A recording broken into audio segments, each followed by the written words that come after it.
所以说整个造型的自由度是非常大的。所以尽管这个车有810的坐高，但是我坐上去是双脚可以全脚掌着地的。如果它790的坐高的话，那这个车相信大多数的女骑160以上的女骑这个车都是完全没有问题的。这个坐垫是一个非常长的一个坐垫，我是只能站到前半段的，后半段我是要趴车的时候，我是可以往后挪一挪，然后坐到后面的。正常骑包括制动的时候，整个重心全部都集中在这一坨的。然后坐垫的舒适性，我觉得对于跑车来说，这个坐垫是没问题的。但是油箱的夹持感在这个位置，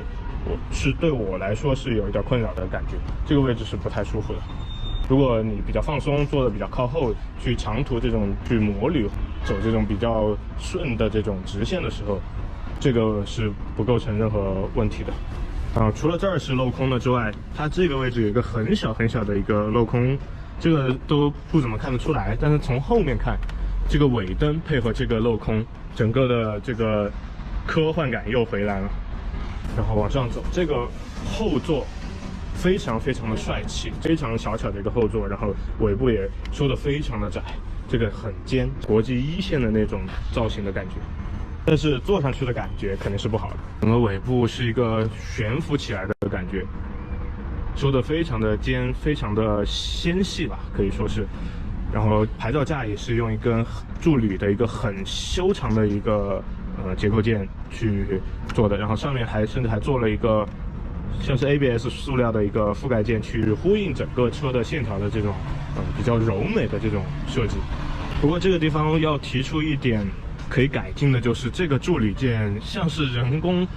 手磨出来的，这个我相信量产上应该不会这么坑坑包包。再往下走的话，就是这个轮胎了。轮胎用的是米其林的1805517的一个单摇臂，整个的造型我觉得没问题，是一个很好看的一个辐条的设计。但是整个的表面的这种处理的工艺，我觉得还可以再优化一下。现在看起来还是有一点手搓的那种感觉，离近了看还是有一点表面不太均匀的这种感觉。然后可以看到后刹的泵也是一个 Brembo 的一个小螃蟹。再往前面走，看到这个是便当盒排气，只不过排气这个口现在目前看到它只是一个造型，它真实的出气孔是在后面，在这个位置。可能在设计这个车的造型的时候，设计师想的是美观、好看、帅气，但实际上在工程化之后，就会发现这个位置如果直接出气的话，你的腿放在这个位置是会被烫到的。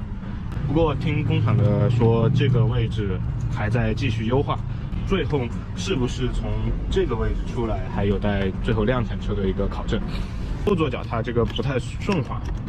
脚踏上面的这个齿钉是比较尖锐的，是能够比较好固定你的鞋子。然后这个位置确实非常结实的一个脚踏。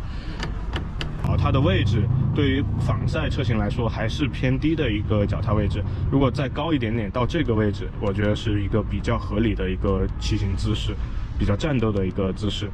OK， 我们再补充一下前轮的一个规格，前轮的规格是120/70/17，然后整个的辐条的造型是和后轮保持一致的，但是缺少了一点，就是这个，这个位置是可以撕掉吗？还真是。米其林的轮胎的侧面这个确实是这种丝绒的材质，这个非常出质感，这个位置非常的漂亮，摸上去真的就是绒毛。后减震是带气瓶的一个减震，这肯定是一个真气瓶，没有人会把你的私房钱藏在这个位置，对吧？链条用的是 DID 的520 AP2， 应该是一个泰产的 DID 的一个链条，它的摇臂是和发动机是共用一个锁点 ，ABS 泵是放在了这个比较裸露的位置。当然，这些线束、这些整理，我觉得还有待优化。整个车从名牌上看是一个206千克的一个车重，在750排量来说 ，GT 的这种类型的一个跑车来说，我觉得是比较合理的一个车重了。OK， 那细节我们就简单说到这儿。点火。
I got this.